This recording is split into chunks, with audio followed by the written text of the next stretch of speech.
Bismillahirrahmanirrahim. Good morning, my dear students. Welcome again.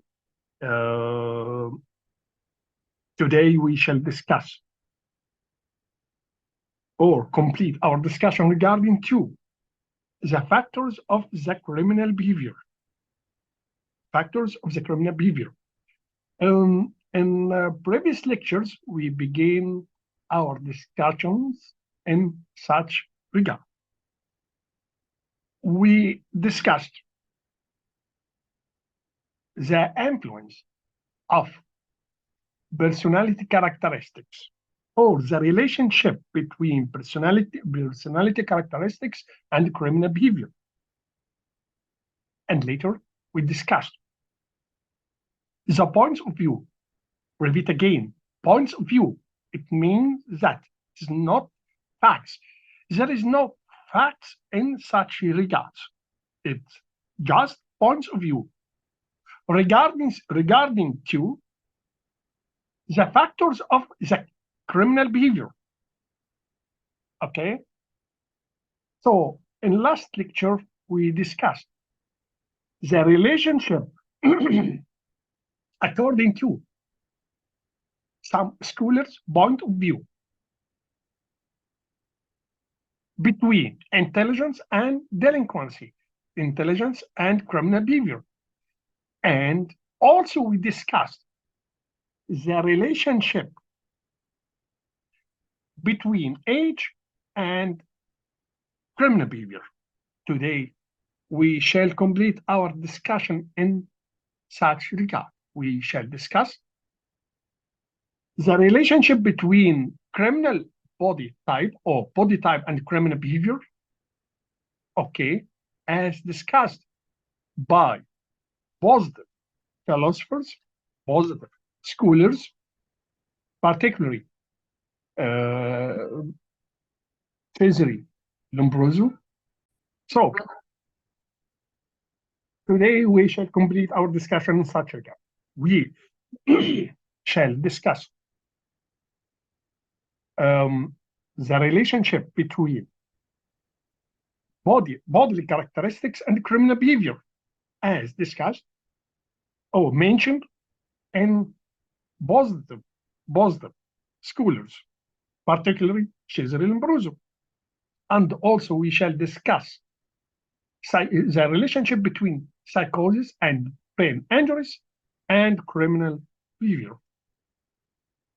Let us begin our discussion with the relationship between bodily characteristics, bodily type, and criminal behavior.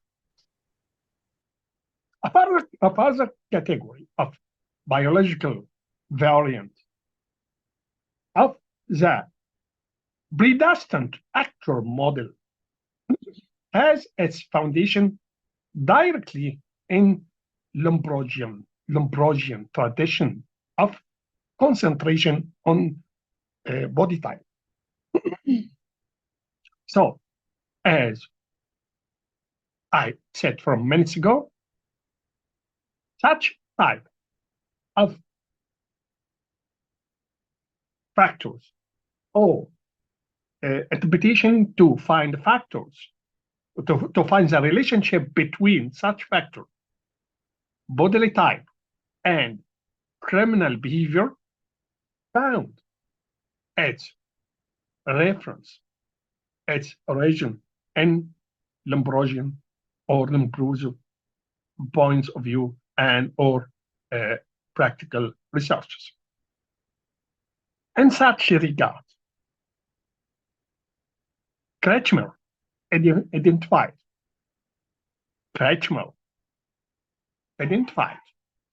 four criminal body types, four categories or four types of criminal behavior, body types.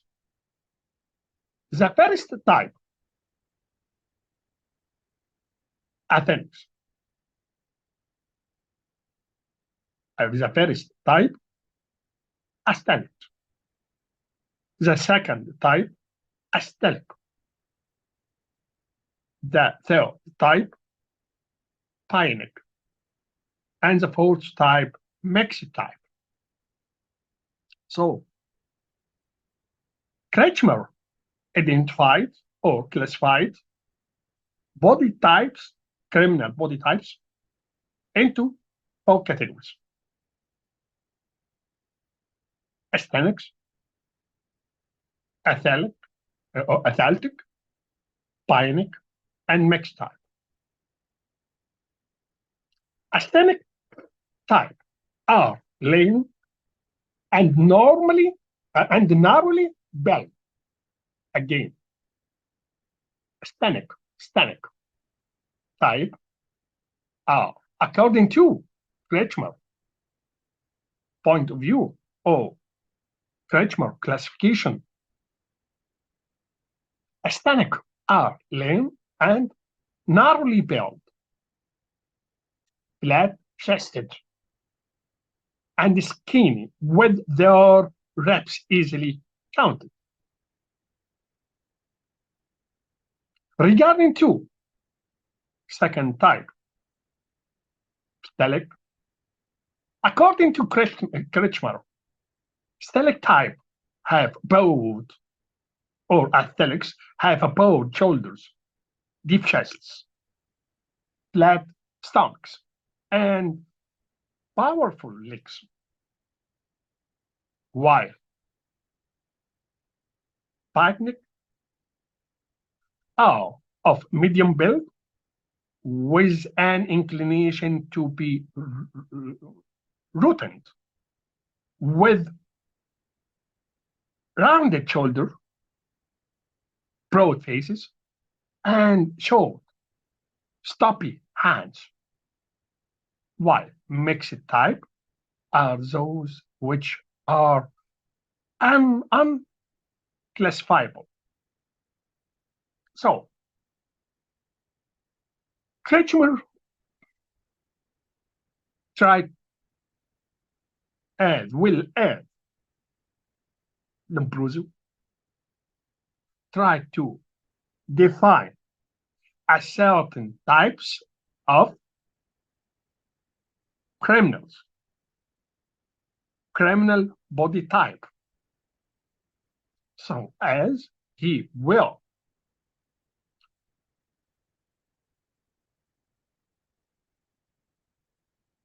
positivist and believe in the inherited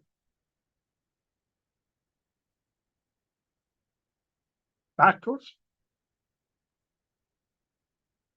he tried to identify four criminal body types: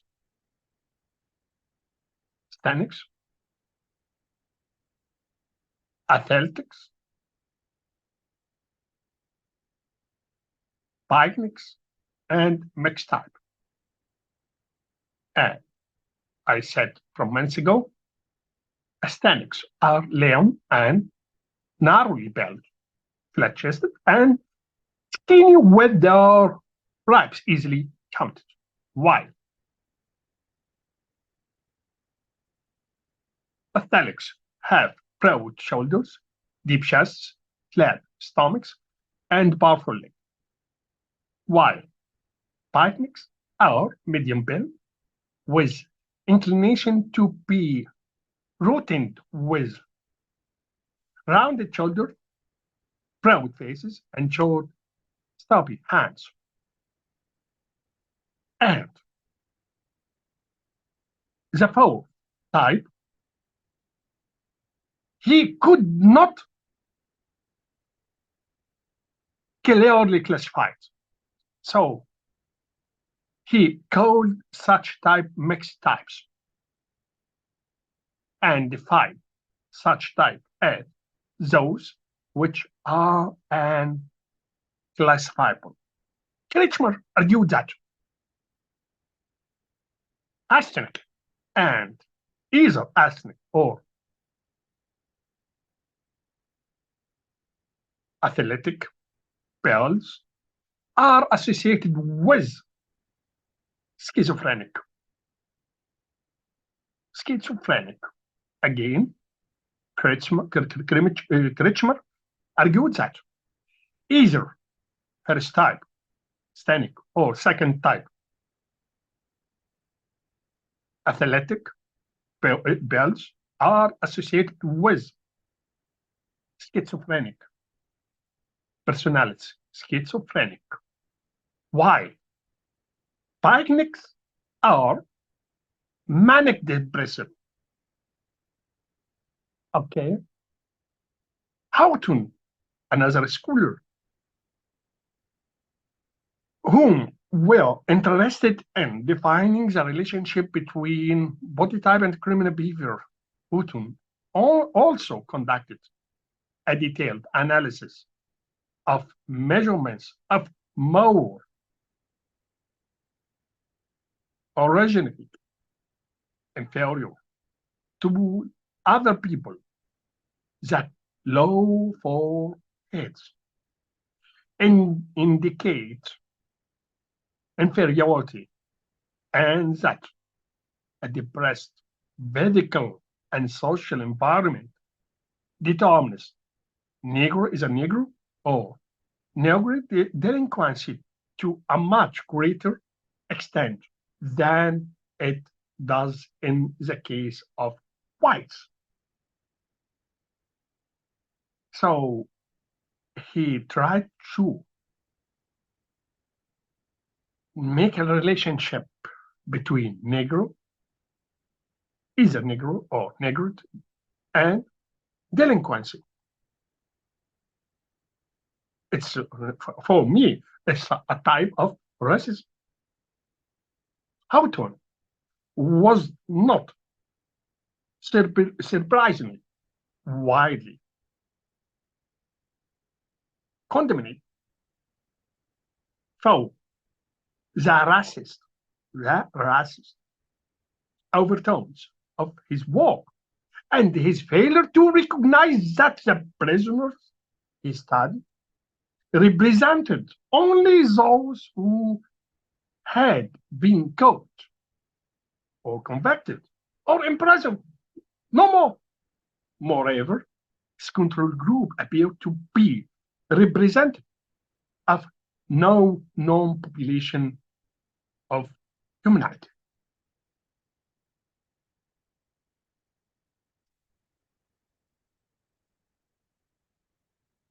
اتكلمنا في المحاضرات اللي فاتت يا اولاد، ودي نقطة أحب أشير بيها لأن البعض عنده confusion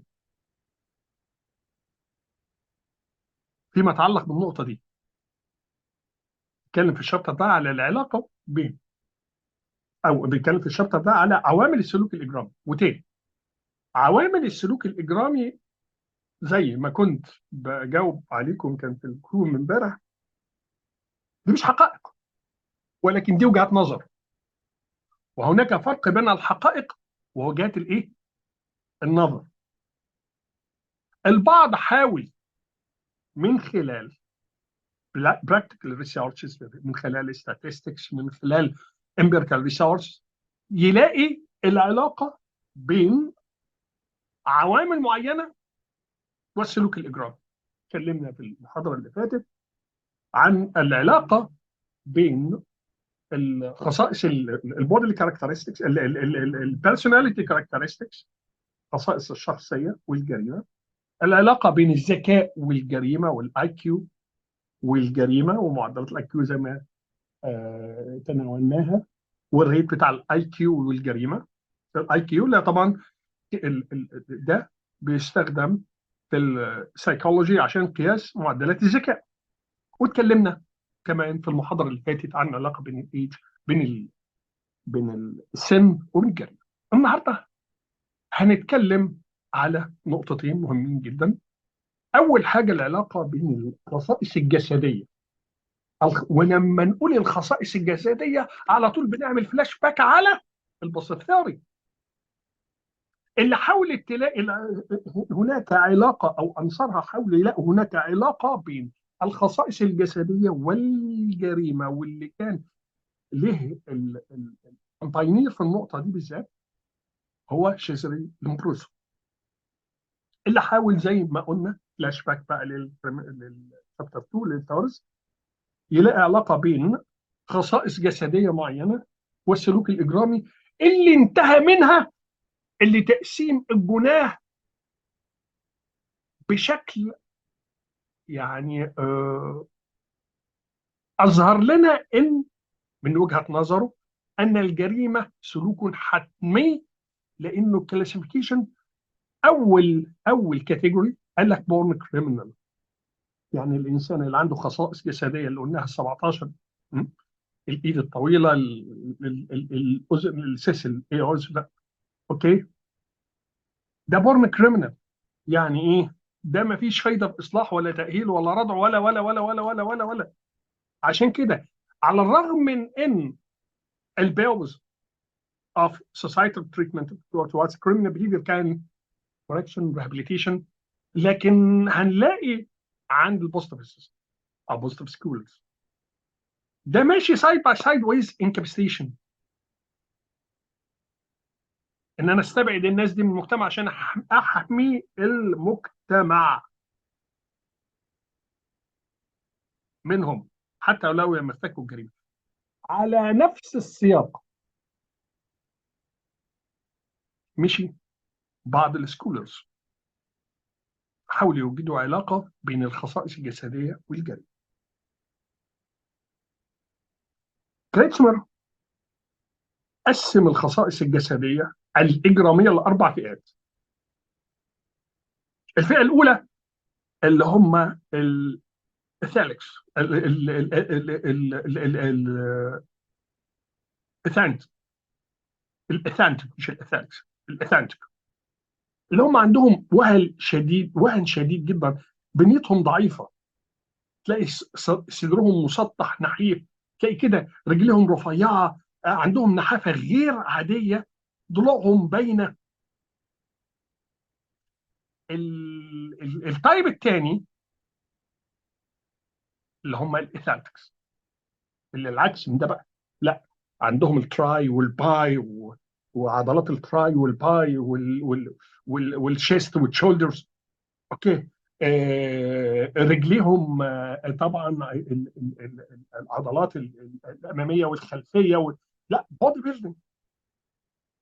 وكمان ده بالنسبه للطائفه الثانيه.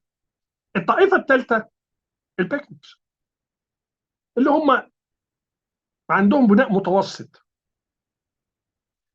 اكتافهم تميل ان هي تكون مستديره، يعني مش مرفوعه زي البودي بيلدينج، اوكي، وشهم عريض، ايديهم قصيره. هو نفس الجايد لاين، نفس الميكانيزم اللي استخدمه شيزارو لومبروزو في تفسير السلوك الاجرامي، اوكي. طيب ده الثلاث ايه انواع. عنده بقى ايه في نوع رابع ميكس، قال لك النوع ده مش صعب تصنيفه، اللي هو بقى ايه، يشمل الخصائص الجسديه اللي مش تحت اي بند او اي تقسيم من التقسيمات الثلاثه، سواء اللي هم الثالكس،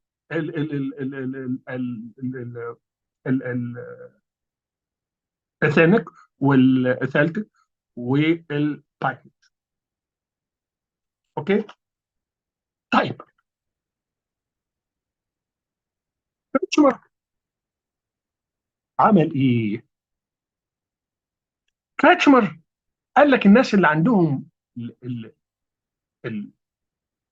البنيه اللي هم البودي بيلدينج دول عندهم سكيزوفرينيك، عندهم انفصام في الشخصيه، في حين ان هم البيكنيك عندهم نوع من الاكتئاب ونوع من الهوس، اوكي. هوتن مشي على نفس الجايد لاين واجرى قياسات ل 17,000 مجرم وغير مجرم، اوكي.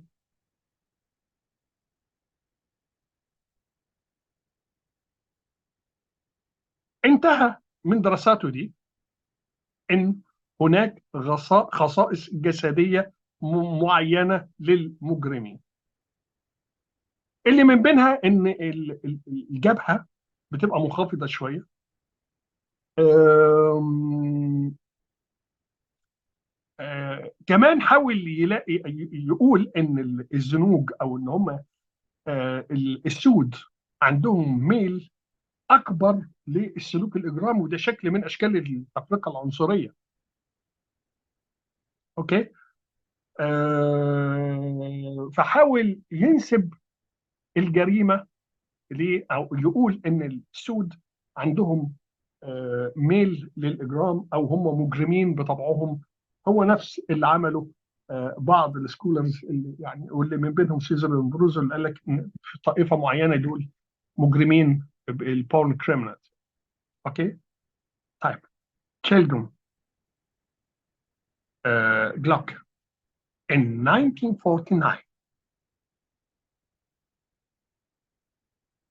product the first modern systematic linking of body traits with criminal behavior, but was at the same time highly influenced by his predecessors in his tradition. Again, Sheldon produced the first modern systematic linking of body traits with criminal behavior, but was at the same time highly influenced by his predecessors in his tradition. He significant, significant shifted attention from adult to offending male youth studying 200 between 15 and 21 years of age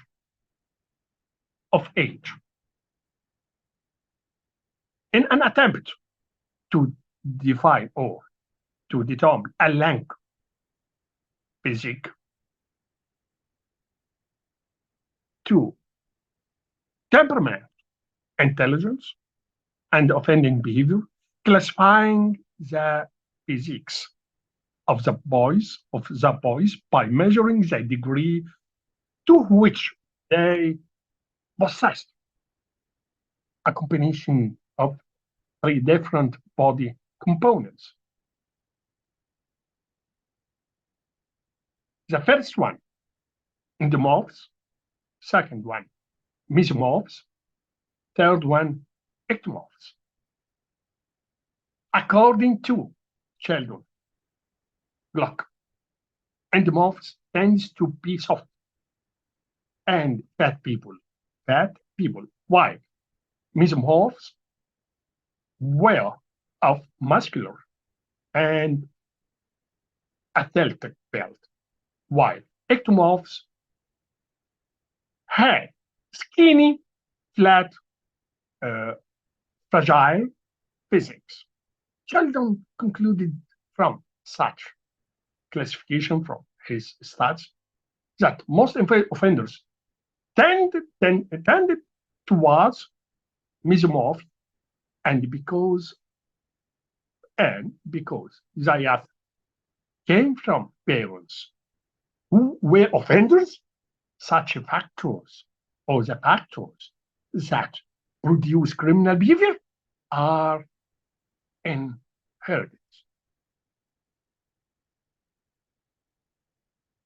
Gluck in 1950 conducted comparative study of offenders between offenders and non-offenders, control groups, and gave considerable support to the work of Sheldon, finding that as a group of offenders tended to have narrower faces, wider chests, larger and broader waists, and bigger forearms than non-offenders. Again, Gluck conducted comparative studies of offenders between offenders and non-offenders, and concluded that the offenders tended to have narrower faces, wider chests, larger and broader waists, and bigger forearms than non-offenders. Approximately 60% of offenders were found to be predominantly mesomorphic. But researchers like their uh, predecessors failed to establish whether such group were offenders because of their build and disposition or because of their physics and dispositions are socially conceived to be associated with offending. Indeed, whether a third set of factors associated with poverty and deprivation affected both their body build and offending behavior. Body type theories can be characterized for ignoring different aspects of interaction between physical characteristics of the person and their social circumstances. People from a poorer background will tend to have a poor diet and thus be small in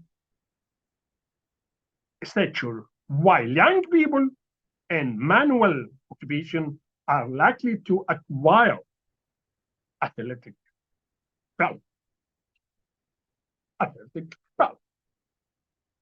Finally, the overrepresentation of such people among convicted criminals may thus be explained by a variety socio-cultural rather than biological factors. Gibbons, on another hand, argues that the high proportion of mesomorphy among offenders is due to a process of social selection and the nature of their activities, in such that deviants will be drawn from the more athletic members of such age group.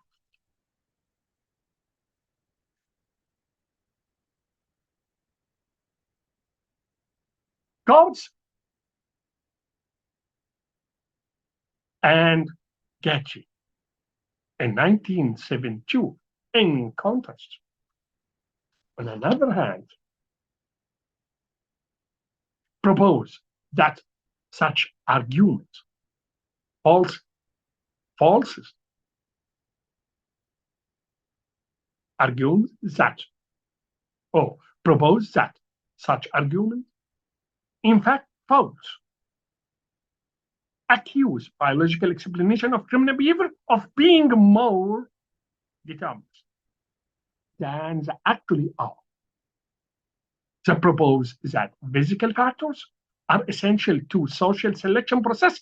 Human behavior has both biological and social causes side by side. Martel and Montley and Elderker in 1982 conducted a 30-year follow-up of Keldon's research subject and found that criminal group still showed significant signs of mesomorphism. But on another hand, the highly influential longitudinal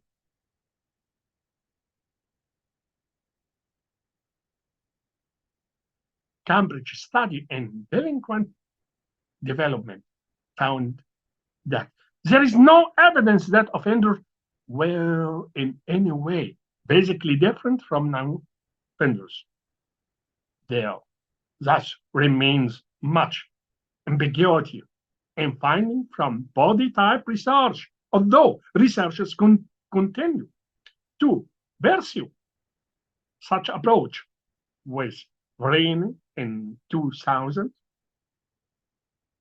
finding that 3-year-old children, either boys and girls, will just half an inch taller than their peers had a greater had a greater than average chance of becoming classroom bullies, bullies with uh, ambitious uh, suggestions that they would go on to be violent criminals. violent criminals.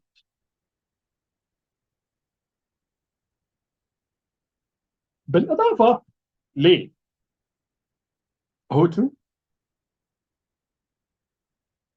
زي ما قلنا، واحد من أهم السكولرز اللي اشتغلوا على النقطة دي شيلدون جلاك. شيلدون جلاك شيلدون فكنا بنقول إن كمان شيلدون حاول يلاقي ربط منهجي بين الخصائص الجسدية وبين السلوك الإجرامي.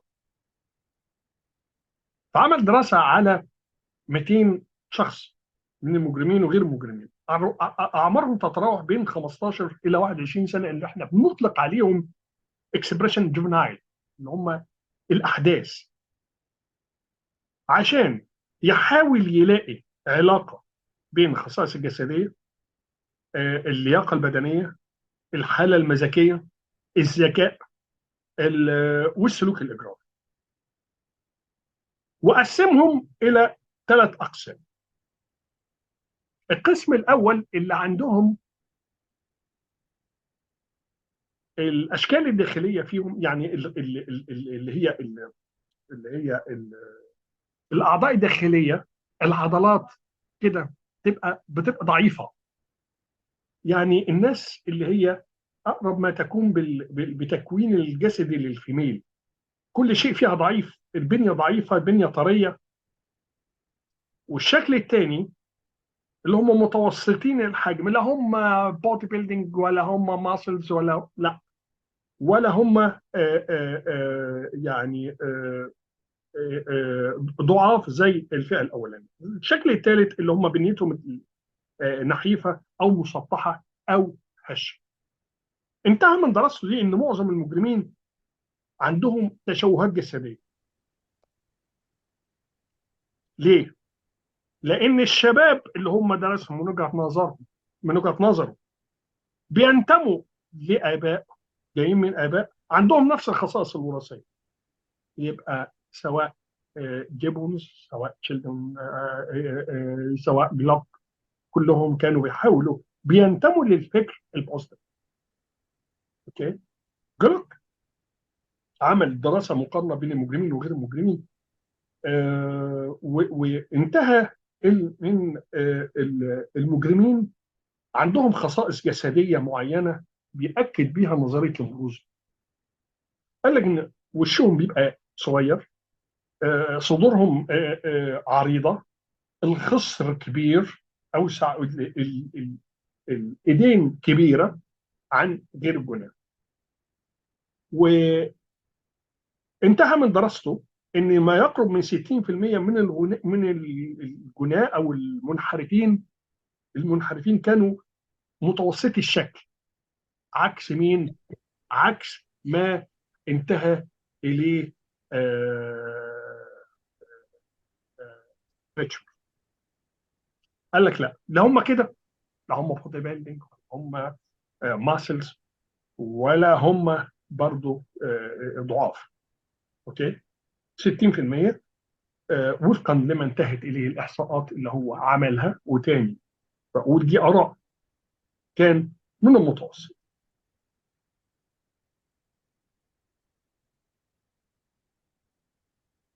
وانتهى ان يعني بعض الاشخاص اللي هم جايين من فئات او جايين من مجتمعات فقيره،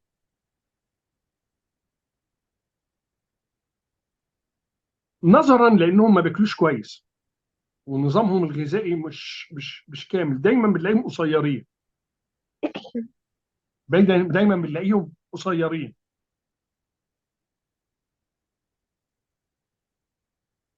على الحين ان الشباب اللي هم بيشتغلوا بيستخدموا القوه العضليه بتاعتهم في العمل، اللي هي طبعا طبعا الفئه اللي هو درسها بين 15 21 سنه، اللي بيشتغلوا زي اللي بيشتغل مثلا في البناء في كده، بنلاقي لا، عندهم ضخامه عضليه، عندهم بنيه عضليه.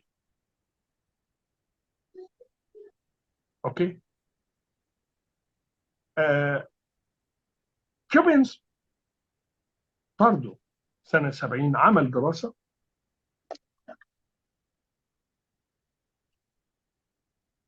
انتهى فيها ان لا، ان في نسبه عاليه في ما يتعلق بالنشاط الاجرامي وبين الخصائص الجسديه. ويمكن هو قال ان الناس اللي هم يعني عندهم آه، بنيه عضليه دايما بيميلوا لجرائم العنف. في المقابل كورتيس وجاتي سنه 72 عملوا دراسه انتهوا منها ان لا، يعني ما فيش هنا، العلاقه مش حتميه. العلاقه مش حتميه، رفضوا حتميه هذه العلاقه، ورفضوا ان ده يكون تفسير. والكلام ده يمكن لشهده عشان كانت سالتني في الجروب، هي دي حقائق؟ لا، دي اراء ناس قالوا ان يعني، او في سكولرز حاولوا يوجدوا هذه العلاقه وحتميه هذه العلاقه، وسكولرز قال لك لا، الكلام ده مش صحيح. اوكي. فقالوا لا، ما فيش هنا علاقه حتميه بين البودي كاركترستكس والكريمنال بيهيفير.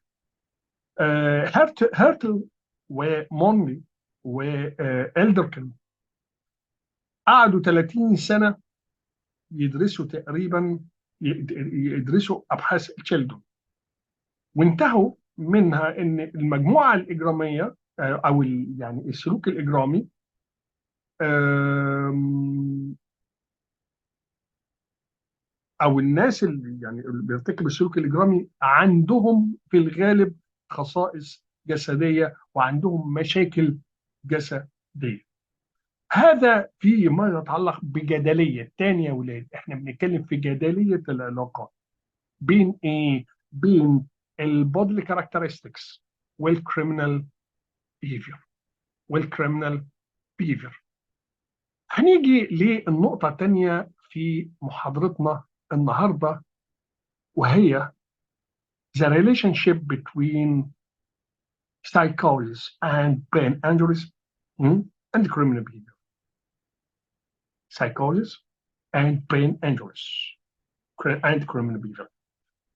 Such a category of biological violence of present actor model addresses neurological condition that supposedly cause criminal behavior, but there is little evidence that brain injuries actually, again, actually lead to criminal behavior. Maybe lead. Okay, it means that there is no facts in such regard.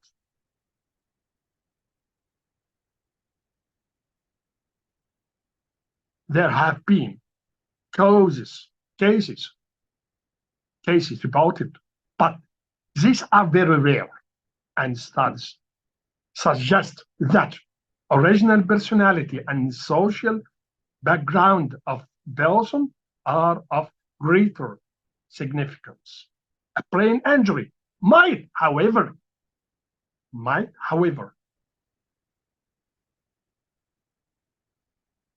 extenuate an underlying trend of aggression. It occurs in a specific area of brain of brain.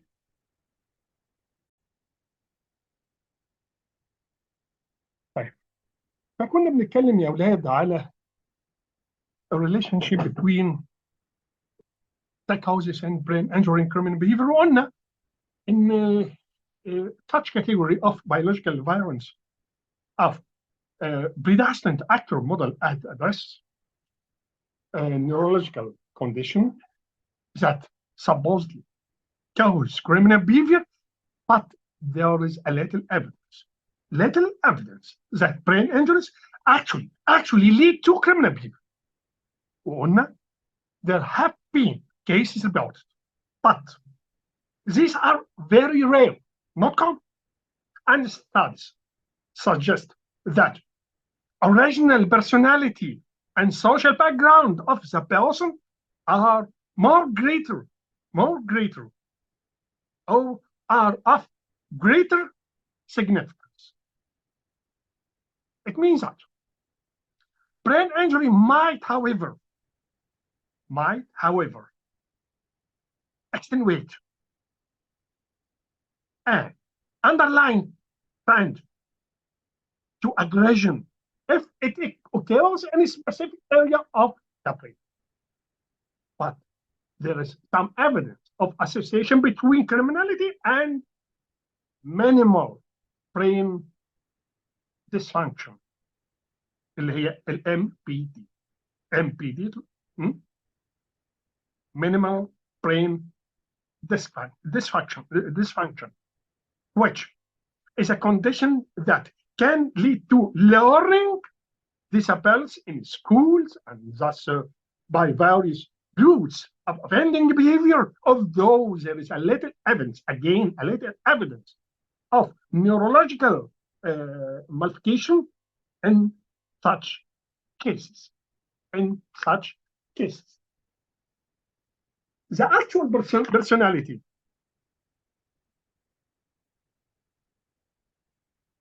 it changes associated with brain injury are forgetfulness. Again, usual personality changes associated with brain injury factly are forgetfulness, impair, construction, and diminished spontaneity.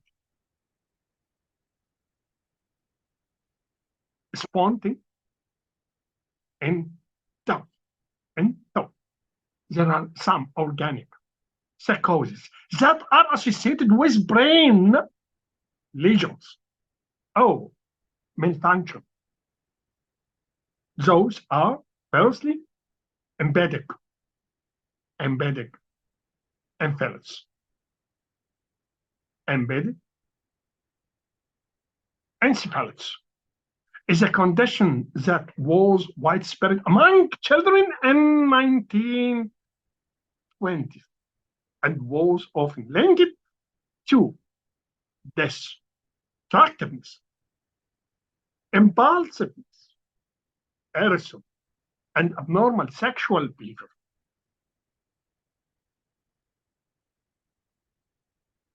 Secondly, senile dementia. Senile dementia is a general organically based deterioration of paranoid, delusion, and deviant social behavior. Thirdly,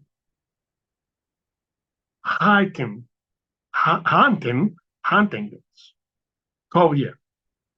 Huntington's chorea is an inherited disease involving with the brain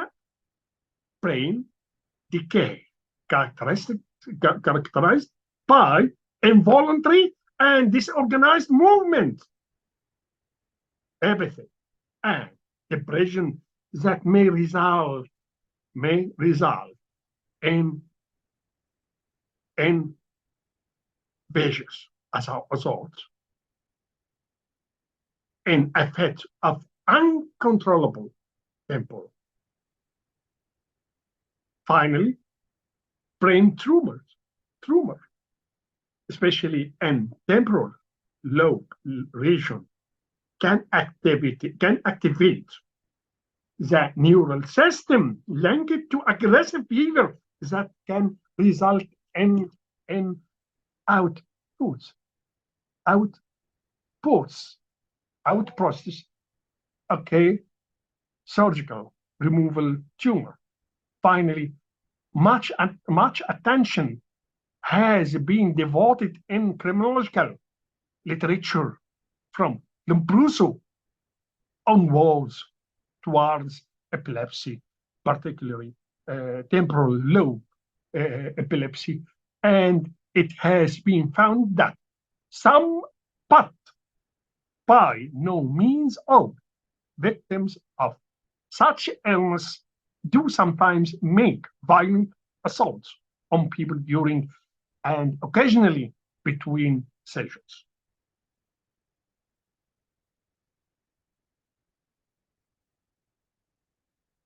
There does appear to be a relationship between violent and aggressive behavior and malfunctions of the limbic system, which is that part of brain concerned with modulating the expression of broad range of emotional and uh, vegetative behaviors such as hunger, pleasure, fear, sex, and anger.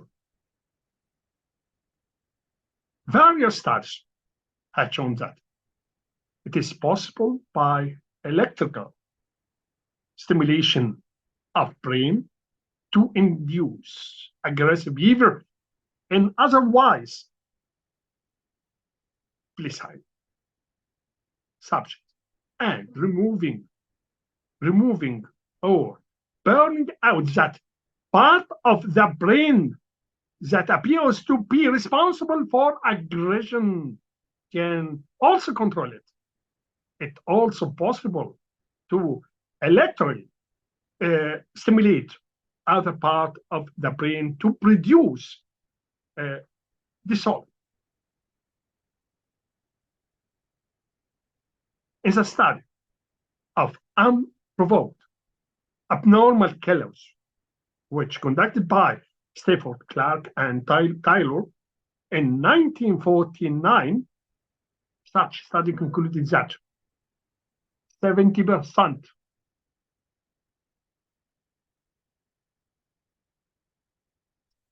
had abnormal EEG breathing, and among clearly insane murderers, the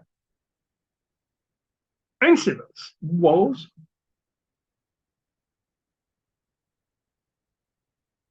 86% EEG electroencephalogram اللي هي الاي جي جي electroencephalogram is record of rhythmical waves of electrical potential occurring in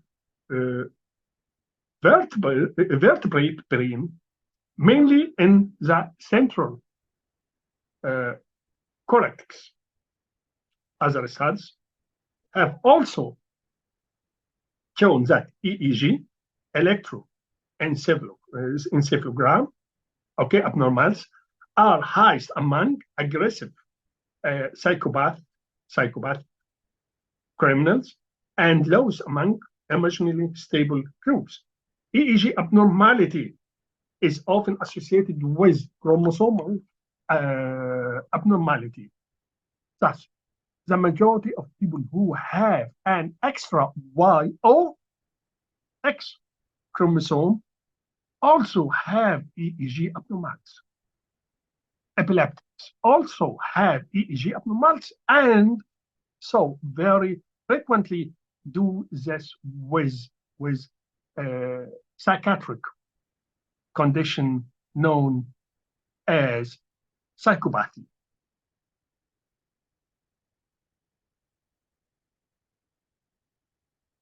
كمان من الامور اللي الدراسات كتير حاولت ان هي توصل لعلاقه فيها بشأنها، هي العلاقه بين الامراض العقليه وخصوصا الذهان واصابات الراس والسلوك الاجرامي. وتاني انا احب اكد ان هذه العلاقه ليست حتميه. حتى الدراسات اللي انتهت لكده العلاقه بين الامراض العقليه، بين الذهان، بين اصابات الراس، الاصابات اللي ناتجه عن حوادث، ناتجه عن جرائم، هل في علاقه بينها وبين السلوك الاجرامي؟ ما انتهتش الدراسات بحاجه زي كده. ويعني لو في حالات هتبقى حالات نادره جدا، لكن ما نقدرش نقول ان هناك يا اولاد قاعده عامه مجرده في هذه الحاله. وان كان نتائج الدراسات انتهت ان اما يكون في اصابات في الدماغ زي التربانه مثلا، دي بتزود السلوك الاجريسيف، السلوك العدواني، اذا حدثت في مناطق معينه في الجمجمه. ولكن العلاقه يعني ما انتهتش اي دراسه ان هذه العلاقه حتميه. طيب، الدراسات اللي انتهت ان هناك وجود في كونسيكونسز معينه للبرين انجريز، اللي هي العلاقه بين التغيرات اللي ممكن تحصل في الجهاز العصبي، زي النسيان مثلا، ضعف التركيز. دي هناك نتائج مؤكده ان النسيان وضعف التركيز ممكن يكون احد اهم الكونسيكونسز بتاع البرين انجريز. الذهان ليه بعض السيمتومز. اولها انه الدراسات انتهت ان آه، الذهان بيؤدي الى الشيخوخه المبكره، شيخوخه العقل.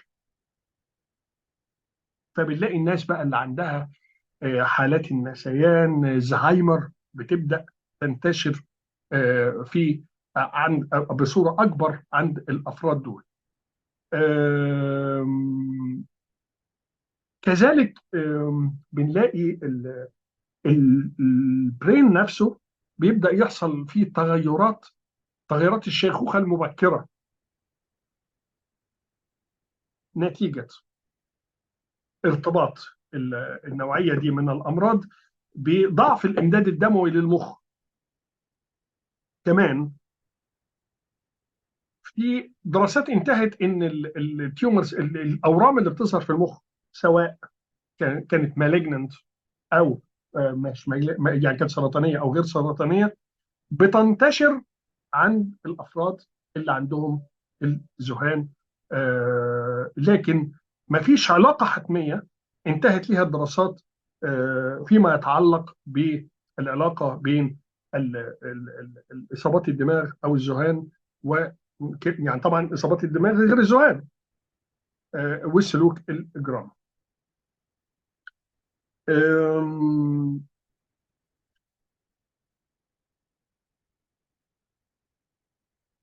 ولكن زي ما قلنا، ما نقدرش ننكر ان هناك علاقه بين السلوك العنيف واصابات الدماغ، خصوصا اللي بتيجي في جذع المخ. اوكي. ال... خلي بالكم، الاي اي جي ده المقياس، يعني الكترو انسلفوجرام، اللي هو الجهاز اللي بيقيس كهربة المخ، الاي اي جي. دراسات انتهت، بعض الدراسات انتهت ان الاي اي جي اما بيحصل فيه لخبطه، ده بيديني انديكيشن ان الشخص ده يعني الى حد ما عنده سلوك عدواني. يعني دايما الناس اللي عندهم سلوك عدواني بيبقى الاي اي جي عندهم ملخبط. هنتوقف دي عشان الاذان. طيب. فكنا بنقول ان الدراسات انتهت ان السايكوباثي اللي عندهم اللي هم سايكوباثيكس دول عندهم خلل في الاي اي جي بتاعهم. اوكي. وبالتالي العلاقه هنا شبه حتميه بين الخلل اللي في الاي اي جي وبين السايكوباث. لكن مش كل السايكوباث مجرمين. السايكوباث عندهم النيرف عندهم عالي. اوكي. ممكن يكون لخبطه الاي اي جي نتيجه ان في مشكله في الكروموسومات، يعني سواء الواي، انت عارفين الكروموسومات الواي والجي، الواي والاكس. ممكن تكون لخبطه الكروموسومز هي السبب في الابنورمالز اللي بتطلع في الاي اي جي. والحقيقه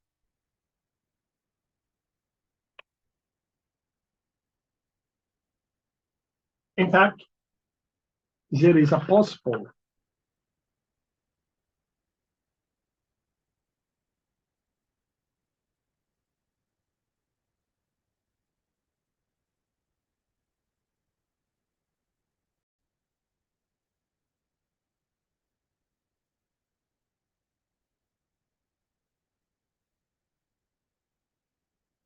Let us discuss the explanation of the link between EEG abnormality and psychopathy. In fact, there are a possible explanation of such link between EEG abnormality and psychopathy. Firstly, psychopaths don't have the same levels of sensory perception as other people as normal one. Secondly, conditions may be associated with malfunction of specific brain mechanisms, particularly those concerned with emotion. And finally, the pattern of brain waves, in fact, is different in children and adults side by side. And thus, what may be normal for a child shall be abnormal for the adult. It is this last possible explanation that has led to development of the concept of EEG motivation. And it seems probable that this proceeds in parallel with psychological motivation. Much of psychiatric abnormality shown in the behavior disorder of early adult life can be related to emotional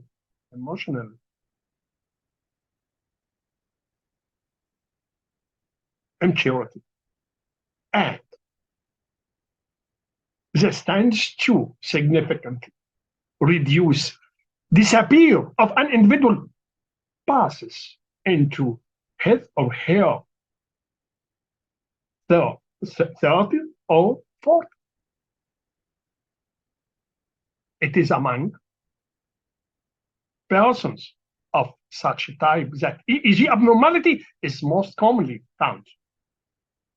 There is undoubtedly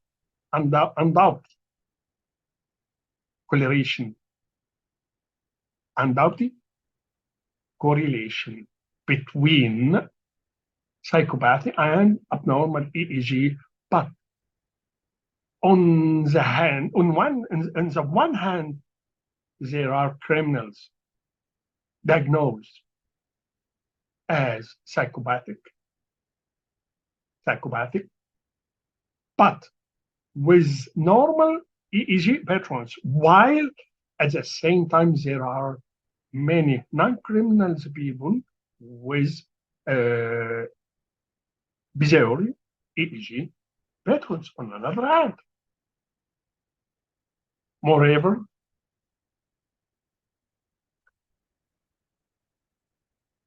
anticonvulsants, anticonvulsants drugs that stabilize brain rate have no effect on psychopath EEG patterns, are therefore extremely difficult to interpret, and quite often experts wide disagreed totally.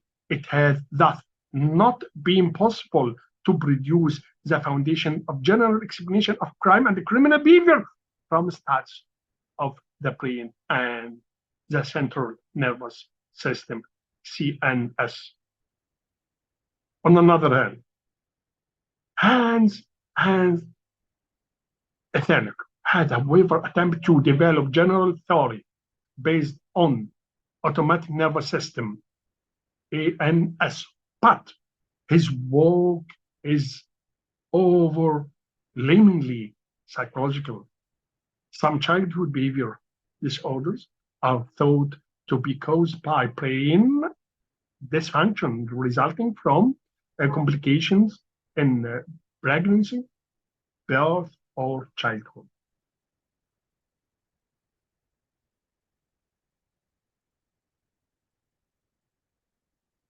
A mild from dysfunction that has been discussed in the recent years is attention deficit disorder, which is sometimes identified in conjugation with hyperactivity, with symptoms including behavioral problem and poor congenital responses. Manouza in 1989 tested a sample of hyperactivity both in childhood and later in young adulthood and found that a significantly greater number of hyperactive children than the controls had been asserted, convicted, and imprisoned. Hyperactivity alone could not be considered responsible for onset of the later criminal behavior.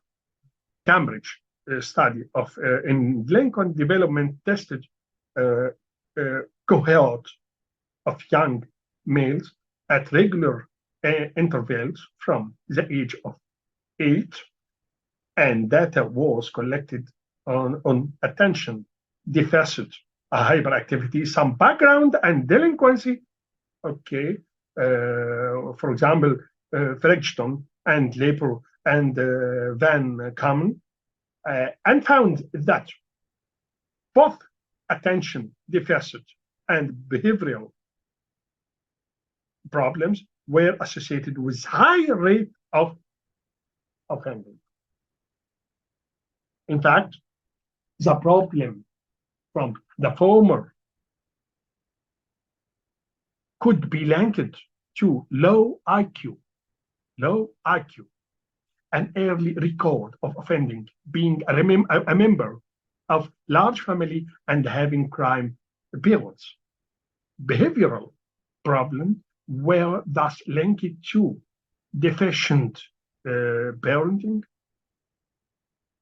Research in such a case nevertheless considers that the connection between attention deficit and criminal behavior was not necessarily biological, considering that environmental, social factors could have been influential. Certain learning disabilities allegedly arising from dysfunction in central nervous system have also been linked to offending behavior. There is, however, a problem in concluding whether such disabilities arise out of biological or social factors. Finally, it is not difficult to see how children with learning defective with learning difficulties could be uh, perceived as being disrepute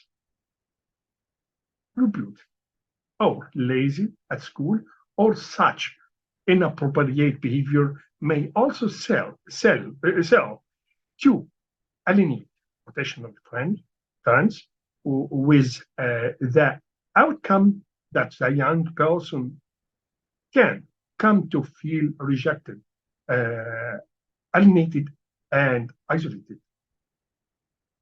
At that point, they may well stop going to school, either through uh, truancy or exclusion, and start to mix with other disaffected young people on the streets with the disaster consequences.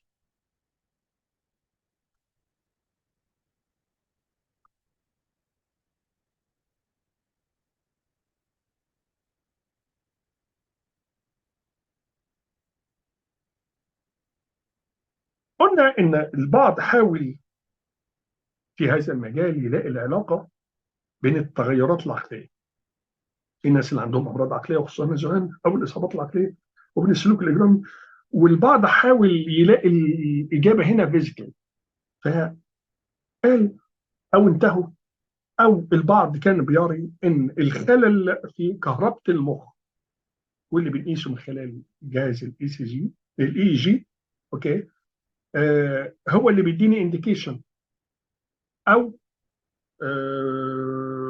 بيقول لي ان الشخص ده عنده ميل اجرام.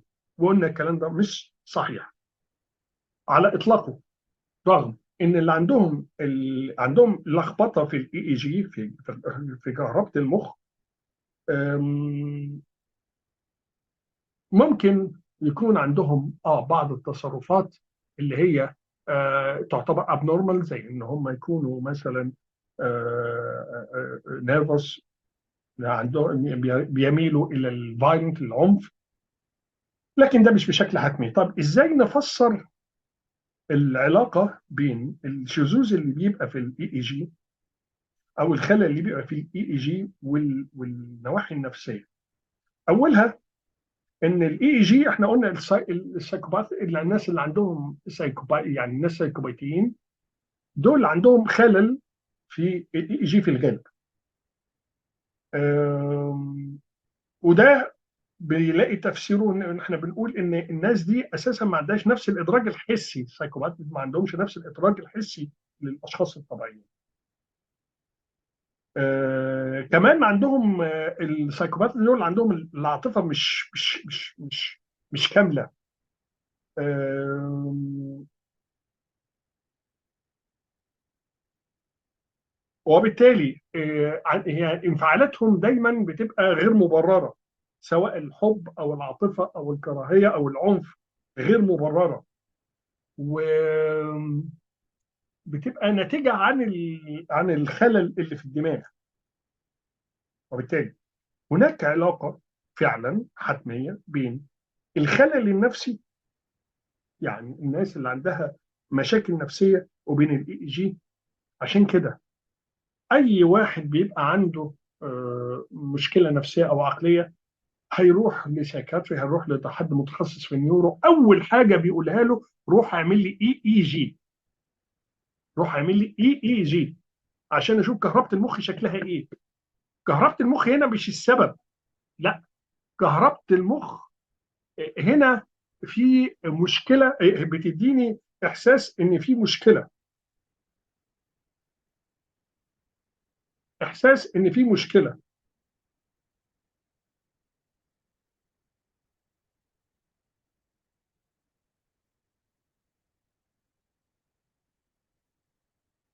اوكي، طيب، كمان الادويه المضاده، الادويه اللي بتستخدم في حالات الابليبسي، حالات الصرع، المضاده لنوبات الصرع، دي ممكن تؤدي، واحده من اهم الكونسيكونسز بتاعتها، السايد افكتس بتاعتها، انها بتؤدي لخلل في الاي اي جي. وبالتالي ما عنديش انا نظريه عامه هنا مجرده تقول لي الاي اي جي دي او الخلل في الاي اي جي هيؤدي لخلل في لخلل في السلوكيات وفي الافعال، لكن يؤدي للسلوك الاجرامي او لا، ده ما نقدرش نقولها بشكل حتمي. مانرز ومجموعه من الباحثين عملوا دراسات عن الاطفال اللي عندهم، اللي هم باي بولر، اللي عندهم فرط النشاط. اوكي. آم، ولقوا ان عدد كبير منهم آم، ارتكبوا جرائم وتم القبض عليهم وتم سجنهم، فحاولوا يلاقوا العلاقه بين الباي بولر والسلوك الاجرامي. ولكن ده هنا مش علاقه حتميه، لان يعني ممكن يكون ده السبب، لكن ما هوش السبب. يكون السبب في بعض الحالات، ولكن هو مش سبب قاطعي ولا سبب حتمي. كمان هناك علاقه بين المشاكل السلوكيه المنزليه، علاقه بين الاب والام والاولاد، او الاب والام في الاسر المفككه، والسلوك الاجرامي. طبعا ده يكون احد اسباب السلوك الاجرامي. ده ليه؟ مش عشان بيؤدي نفسيه مشكله نفسيه بس، لا، مشكله عقليه، ان الخلل في الجهاز العصبي المركزي. ولكن زي ما قلنا هذه العلاقات غير حتميه، او العلاقه غير حتميه. فنلاقي الناس اللي عايشين في بيئات او في اسر فيها تفكك، يعني عندهم مشاكل في الدراسه، مشاكل مع المجتمع، مشاكل مع التوائم مع الناس. فدي برضو من أهم أسباب أو أهم عوامل السلوك الإجرامي. هذا فيما يتعلق ب النهارده اتكلمنا عن العلاقة بين البودي كاركترستكس أو البودي بيلدينج أو والسلوك الإجرامي، واتكلمنا على العلاقة بين السايكوباث والبرين انجري والكريمنال بيهيفير. هنكتفي